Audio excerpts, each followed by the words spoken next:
Hey everybody, what's up? Kevin here from the MSOTD Rocks YouTube channel, and today I'm going to be reviewing an album that many of us have been waiting for its release since 2019. This is our review of You're Welcome by A Day to Remember.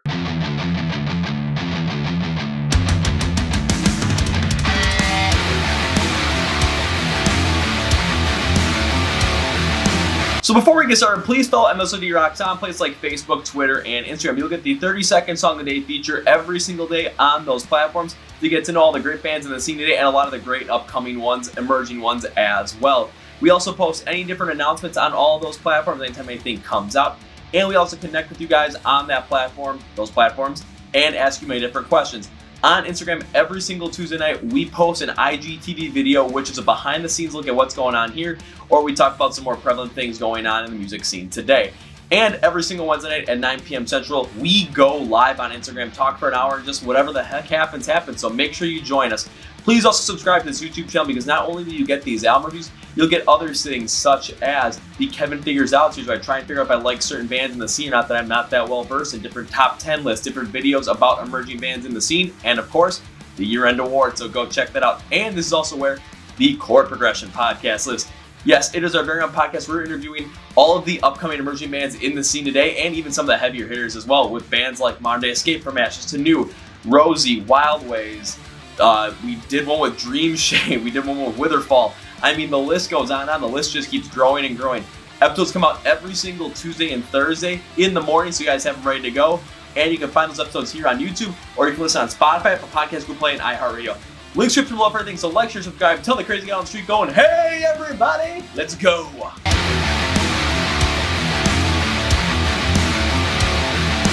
Looking a little bit of a background before we get into Your Welcome, Bad Vibrations, the band's previous release, came out on September 2nd, 2016. It garnered a Metacritic score of 81 out of 100, so it was rather positively received.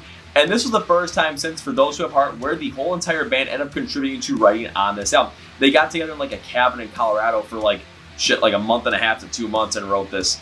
Myself though, when it comes to Bad Vibrations, I'm not going to really give my opinion because I really didn't listen to it. At the time of its release, I was dating a girl who really liked A Day to Remember, but I really didn't get into him. So of course, when that ended up, splitting up with me and her, yeah, I didn't want anything to do with A Day to Remember. And when I started listening and getting more into him, I really enjoyed other albums such as Homesick, such as Common Courtesy, that kind of stuff.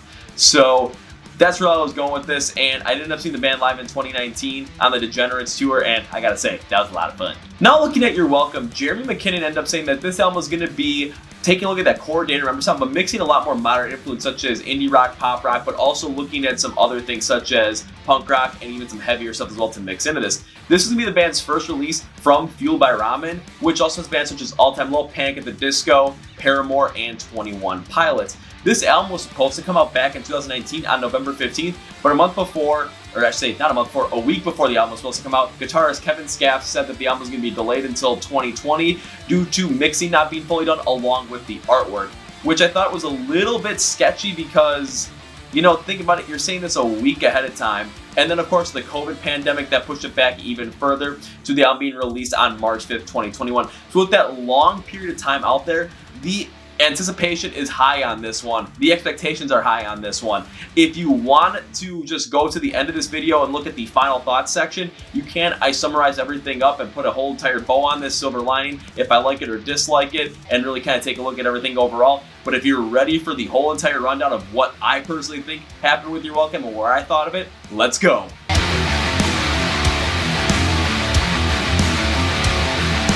Let's start out with the composition, construction, instrumentation on Your Welcome. Again, Jeremy McKinnon said that they were going to take that core A Day to Remember sound and mix it with a lot of other modern influence as well. Like we said, with more electronic stuff, more pop rock, more indie rock, but also potentially mixing in some more punk rock and some heavier stuff as well.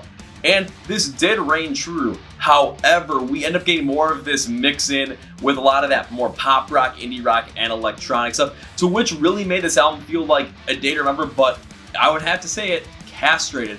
And what I mean by that is, when I was listening through these songs, listening through the album had this rather more smooth quality to it, rather more poppy, more hooky, kind of just more overall like palatable quality to it for a masses instead of the core Day to Remember sound. I felt like that got completely castrated, and again, I'm not the biggest fan of that overall. When you look at other albums such as Homesick, What Separates Me From You, and Common Courtesy, you're gonna feel like the band really mixing more of that like metalcore, post-hardcore, and pop punk sound together, but there's gonna be some rawness and there's gonna be some roughness in there. But on You're Welcome, it felt like they took a lot of those influences, those modern influences, to really smooth out the sound, make it a lot more palatable for popular audiences at some point, and it just kind of took out a lot of that bite, a lot of that rawness. So I'm going to say it kind of took out the balls a little bit and kind of castrated the sound a little bit. So let's take a look at some examples to really understand where I'm going with this. First example I got to look at is the song Brick Wall, where when I'm looking at the chorus specifically and how it's building, it has this build quality to it where I'm like, okay, this kind of reminds me of Sum 41's Still Waiting. However, I like the song and I was very curious to see where they were going to go with this. But all of a sudden, when you hit that massive breakdown at the end of the chorus, I was really disappointed in this, and the reason behind this is because they really use it in more of like a melodic sense to really just bring this heaviness in there, but that takes a lot of the energy out of the song that was being built up. I like the idea of the breakdown, but the fact that it went super slow and super melodic really just takes a lot out of the energy that was being built up on this track. Taking a look at High Diving, one of my least favorite songs in the track, because it looks like they go with this more pop-oriented, like pop-rock-oriented sound and mix in some of this overproduction on the electronic bits in it, and I wasn't the biggest fan of this. When I got to the chorus, the first thing I thought of this song was, this feels like it's like a teen rom-com song, and again, nothing wrong with the Day to Remember trying to do something like this, but when you're talking about bringing in your core sound, mixing with some more of these modern influences, and really bringing the modern influences and kind of just castrating that original sound that you had, it's really not sitting well with me. Now I gotta go to Re-Entry, and the best way to describe this in 2 words is mom rock. What I mean by that is, then they maintain like this more consistent drum beat throughout the entire song, which gives it more of this like pop rock energy vibe, but the overall letter guitar in this as well kind of just takes the balls completely out of this song. Again, it smooths it over like they had done with a lot more of those pop rock and indie rock influences on this, even with the electronic ones as well. It just really smooths over the song to kind of make it a little bit more just like there. I also talk about Resentment as well, and yes, Resentment is a heavier song on the track list as well, but what I couldn't stand about was just the consistent overlay of the electronic piece on it, just because it really took a lot of that heaviness out of it and tried to smooth it over a little bit to, again, make it a little more palatable to audiences. And again, I understand if they want to do that. It makes total sense because you want to change up your sound potentially. I'll get to that at the final thought, trust me on this. But what I really don't like about this was just the fact that you had this real rough, raw sound with a lot of the instrumentation, and it kind of just got smoothed over. I would have absolutely just completely just been irate at this song when it came out back in 2019. However, 2 days later, this came out. And one of my favorite songs of all time. So when it comes to the concert construction instrumentation, was there anything I really liked?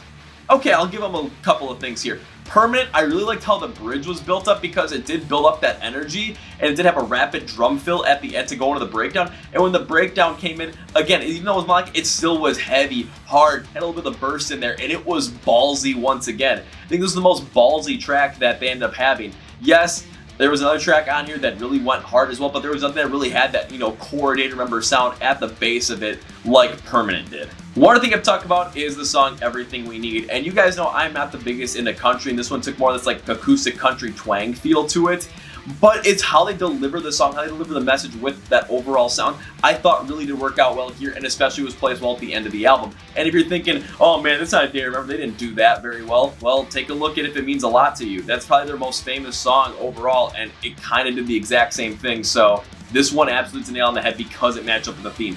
So overall, when it comes to the concert construction instrumentation on Day to Remember is You're Welcome, I'm really not the biggest fan of it, and it's basically because they said they were going to take that sound that they have at their core and mix it with a lot of different other sounds, more modern sounds. I totally understand the move, but they really took that core sound and really smoothed it over, even though this is one of the bands where in the past they have blended so many different styles and so many different times and it's worked out so well. This time around though, in my opinion, it did not. For the most part, at least.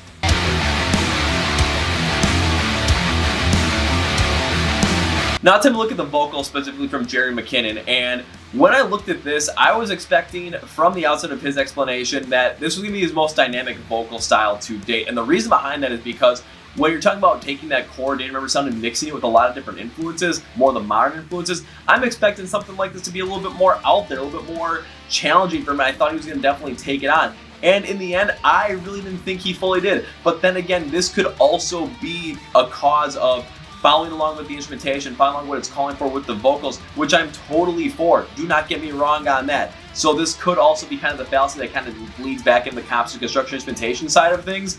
But overall, I kind of was let down by this. I'll go through examples why, but there are some things that he actually did really well on this. When it comes to vocals, where did I dislike certain things? Take a look at High Diving once again, where the chorus, this is the thing that I really didn't like at all on this track.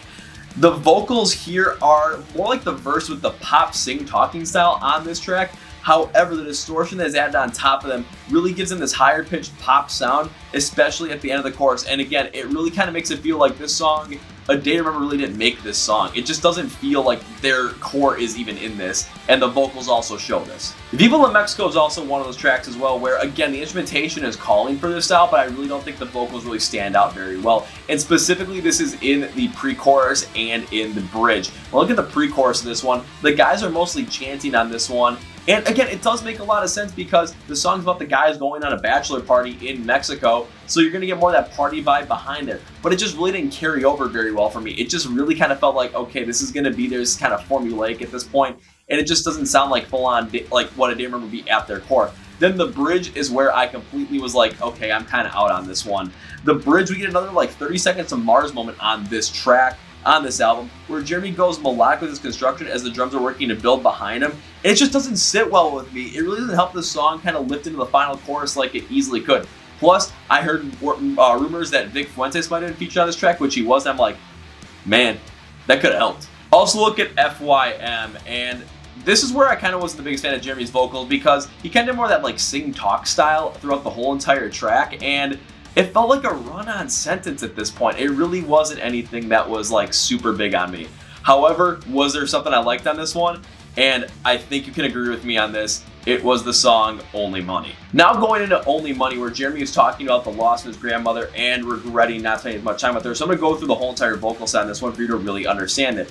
When we look at the verses, Jeremy's more subdued with the vocals, but he used the volume to his band because he's talking about grief here. So you're going to be more subdued, so you're going to be a little bit more lost at this point, and kind of bringing the vocals back down a little bit. Yeah, it really does make sense. This works out well. In the pre-chorus, the vocals amp up a little bit in the volume, and they also kind of crack emotionally a little bit as well. And I really like this. This is because this is another great move. We are starting to see the emotion come out in this one, like more of that pop sound, but it also hits on the message well. This is a good transition. Like, this is where the band really transitioned well with the vocals. Then we go into the chorus, and the chorus really hits you heavy here. This is because the vocals from Jeremy are just more subdued once again, but they have a different feel overall with the way the volume is. They have this realization feel that, you know, someone is lost, you're not going to get that time back, so you're really feeling the regret a little bit more here, and it fits in with the overall story. And the bridge with the solo piano behind it, Jeremy goes calm and more melancholic once again. Again, really reminiscent of Missing from the Lost. Jeremy really took us through the whole entire story behind this and through the emotion with his vocals. I wasn't the biggest fan of the instrumentals, but the vocals on this one, man, Jeremy McKinnon, you did a fantastic job on this one. So overall, when it comes to the vocals on You're Welcome, again, I think it was much more of a victim of circumstance from Jeremy McKinnon because the more pop rock oriented sound that was mixed in here and influenced by these tracks, yeah, I wasn't the biggest fan of it, and Jeremy really focusing in his vocals to really maintain the style of these tracks. Again, I understand the move. You want to make sure your vocals match up with what the instrumentals are saying and telling us through the story. But again, it just really kind of stuck out as flat new, and I was expecting a lot more dynamic stuff. Only Money though, my God. I mean, this is fantastic with how his vocal construction was, so I'm a big fan of this.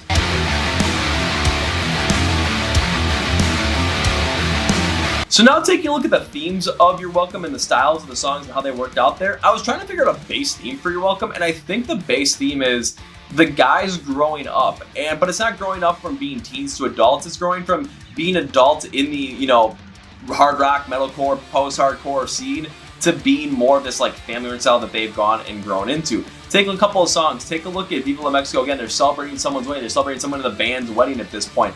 Take a look at a song like Mine, where you're talking about arguing with your girlfriend because, you know, she's expecting certain things, but, you know, unless you tell me, I might be able to understand those. Take a look at songs like Only Money, again, losing a loved one and regretting not spending as much time with them that you could have. Take a look at Everything We Need, where you're talking about being happy with everything that you have. And then Re-Entry, where you just kind of want to see your family more after you've been on tour for so long, whereas, you know, you're kind of starting to change your different priorities. So okay, I'm kind of seeing this a little bit more, but let's take a look at the styles. So overall, did the styles of the songs match with the themes? And I'm going to go with yes and no on this one. Yes is because I'm going to look back at what Asking Alexandria did in 2000 with Like a House on Fire, where they said because of different changing ideals, different changing lifestyles, different changing views and emotions on life, their sound is going to change because they don't associate as much with that harder, more just raw, visceral sound. And I totally understand that. So when you take a look at it in this light with the guys from A Day to Remember growing up, becoming family men, and having different family dynamics change, their views on the world change. Again, this does make sense where they're going more this softer pop oriented and A Day to Remember sound like kind of smoothed over again, like I said, castrated Day to Remember, where the balls are kind of removed. But it does totally make sense because their views on the world are a little bit different. However, where I'm also going to say no on this is due to the fact that that core Day to Remember sound, which we have come to know from albums like Homesick, What Separates You from You, Common Curse, even in Bad Vibrations, and For Those Who Have Heart. Again, it was almost completely removed from this, so we're really not feeling like we're getting the full-on Day to Remember feel in these topics. Again, it's a mixed bag here, I would say. So I'm gonna go with like, it makes sense, but also it doesn't because their core sound is really lost here. So it's kind of iffy.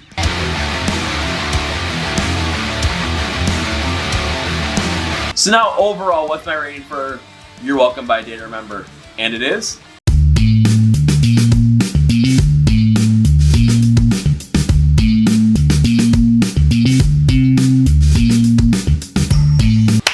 I'm going to give You're Welcome a 3 out of 10.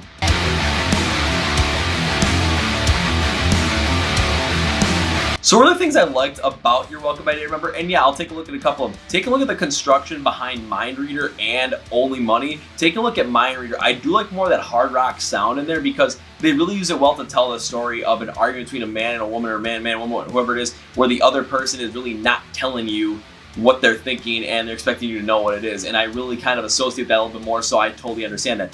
Only Money, though, really does work out well. Again, not in the instrumentation side, but this is all Jerry McKinnon's vocals to tell the whole entire story. I do have to give him credit in the bridge, though, with that piano, though, because that really did hit heavy. So I did like the move on those. One other thing I liked about this album was the bridge and the breakdown on Permanent, because the bridge really built up in a way that we will come to know from A Day to Remember. And then when the breakdown hit, we did get the heavy transition into it with the rapid drum beat, and then we just get this huge heavy breakdown at the same point as well, which was something that we've been hoping for on the whole entire album, and we finally got it, again, 12 tracks in. It is something that, you know, I could revisit every now and again, because I do like the placement of it, and I do like how it sounded, so I have to give it on the like section. And also Everything We Need as well. I do like the song as a whole, even though I'm not as big into the whole entire country and fusion thing on this one. Again, the acoustic sound, kind of the strumming of it, and really focusing on more of accepting what you have, really did work out well for this whole entire track. And if people really aren't the biggest fan of the tracks, they know they want more country with it, why would they do that? Well, I mean, they brought the whole entire acoustic thing on if it means a lot to you, and people think that's the best song on Homesick. Not my favorite song on Homesick, mine's Welcome to the Family, but again, when it comes to if it means a lot to you, this is kind of like that same moment here, but this song does stand out because it hits that emotion really well. So 3 out of 10, there's got to be dislikes, and one is the castration of the core Day to Remember sound. And what I mean by that is, again, we all know that core Day to Remember sound to be more of this rougher but also fun, energetic kind of style, mixing metalcore, post-hardcore, and pop punk all at the same time. Again, when Jerry McKinnon said they were going to mix with different influences, I totally understand, especially more modern influences, that we might get something different on that. However, a lot of those modern influences end up smoothing over this whole entire sound. It really felt like these tracks just didn't have the balls or the energy that A Day to Remember has had. Again, I brought up in the themes and styles, and I'll bring it up in the final thought as well, where it could be just changing ideals, changing mindsets, like what we saw with Asking Alexandria. But with this one, we were told, again, we were going to get that core Day to Remember sound mixed with some of the more modern influences. Those modern influences really took over, really smoothed out everything, and really took away a lot of that rougher, rawer energy that we know from A Day to Remember. Take a look, couple examples on this one. Take a look at Resentment, because it's feavy, but that electronic sound kind of makes it feels like a newer 30 Seconds to Mars song with breakdowns. High Diving is also overproduced in my mind as To Hell, and there's really no rawness in there. I think Jerry McKinnon said, like, this is a track that just happened to be on a metal album. I'm like, yeah, that kind of actually makes sense, but it just doesn't feel like it even works out here. And then f.y.m, the poor transition give off more of this like run-of-the-mill pop rock vibe than anything. And it kind of feels like your balls went up back inside you when you listen to this track. I also got to bring this up, because I brought up with the track re-entry, I got to bring up Mom Rock as well, where I kind of explained this where This album had this feel where a lot of these tracks are going to be those heavier tracks that you expect, the suburban moms to be like, oh, I actually like this kind of stuff. Again, if that's what they're going for, more power to them. For me, wasn't expecting this, wasn't really told this from the, Chord Data Remember sound being brought in with more of those different modern influences as well. And again, it just doesn't really make a lot of sense just due to the fact that we were told we were going to get that. And all of a sudden now we're going to get this more smoothed over sound where that core feel of the Data Remember song, whatever, is gone. Take a look at Viva La Mexico, where it does have more of this like party anthem vibe kind of feel to it,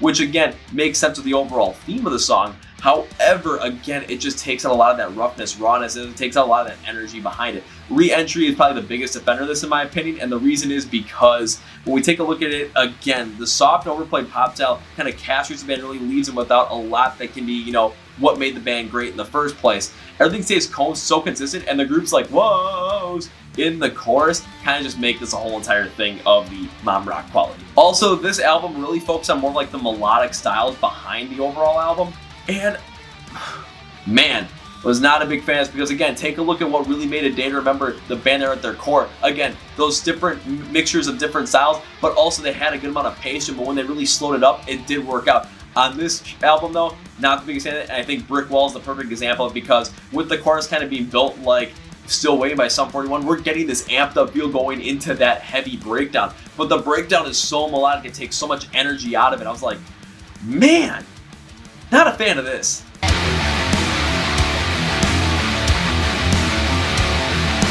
Okay, now time for my final thought on You're Welcome by Day to Remember. So if you skipped most of the video to get to the final thought, welcome back. If you saw the whole entire thing so far, thanks for watching.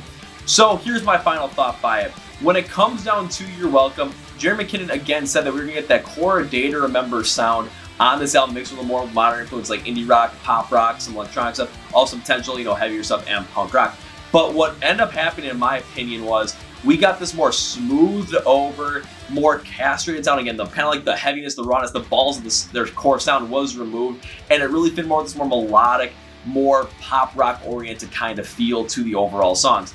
Now, is this because the band has grown and the band is now removed like 10 years from Homesick, What Separates Me From You, and they don't associate with that style as much anymore? Kind of like what we saw with Asking Alexandria in 2020 with like A House on Fire.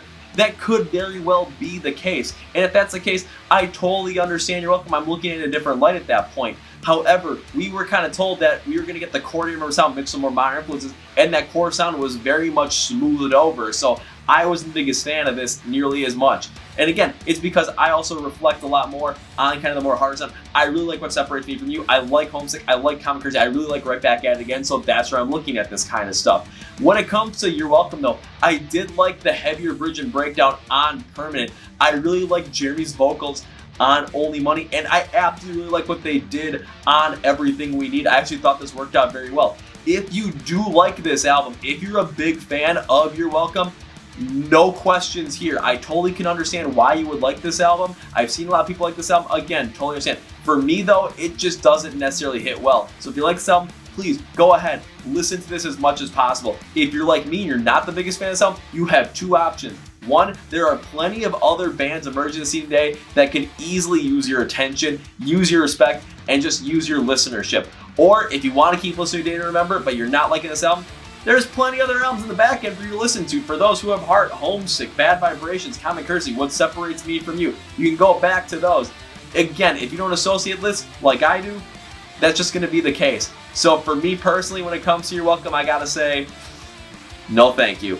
That's it for me today, guys. Thank you for watching and listening to this video. This is Kevin from the City Rocks YouTube channel. Is that with the hat flip? Nope. See ya! Okay, I missed.